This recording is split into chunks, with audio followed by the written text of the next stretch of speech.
இறைவனை வேண்டிக் கொண்டு இந்த நாளை துவங்குகிறோம்.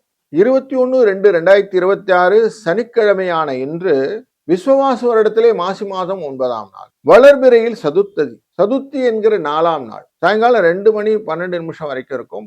பின் பஞ்சமி வந்துடும். ரேவதி நட்சத்திரம் இன்னைக்கு இருக்கு.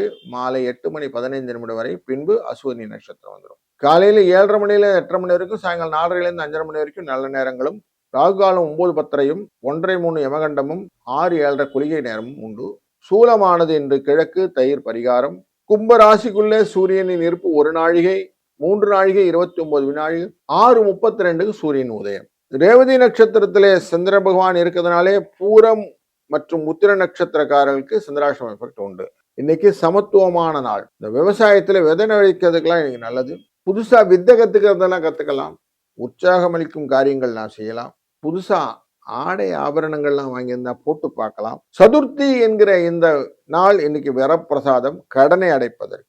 மங்களகரமான காரியங்கள் செய்தால் கெடும். இந்த மாதிரி கடனை போன்ற விஷயங்கள் எல்லாம் செய்து கடன் அடைத்தீங்கன்னா கடனும் கெடும். இன்னைக்கு கோச்சாரத்தின்படி சூரியன், புதன், சுக்கிரன், ராகு என்கிற 4 பேரும் சேர்ந்து அமர்ந்து கும்பராசியிலும், சனி சந்திர பகவான் அமர்ந்திருப்பது மீனராசியிலும், மிதுன ராசியிலே குரு வக்கரமாக அமைவதும், கேது சிம்மராசியிலும், செவ்வாய் உச்சமாக அமரக்கூடிய மகர ராசியும் இந்த ராசி அமைகிறது.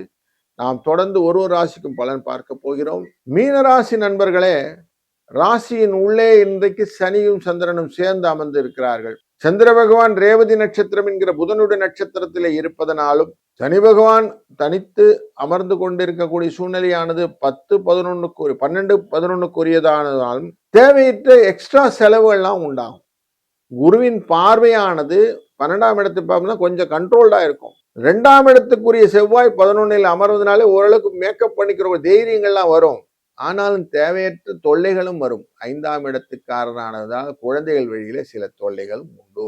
நான் சொன்ன பேச்சு கேட்க மாட்டேங்கிறாங்க அப்படின்னு குழந்தைகளை கொஞ்சம் கடிந்து கொள்ளக்கூடிய சூழ்நிலை இருப்பதனால் இன்னைக்கு கொஞ்சம் ரிலாக்ஸா இருங்க. சனிவாரம் அவசியம் நீங்க ஒரு 2 செடியை கொண்டு போய் நடுங்க. அதே போல விநாயகப் பெருமானை வழிபாடு செய்யுங்கள். உங்கள் வாழ்க்கையிலே சுபிட்சங்களும் நலங்களும் பெருகி வரட்டும். வாழ்க வளத்துடன்.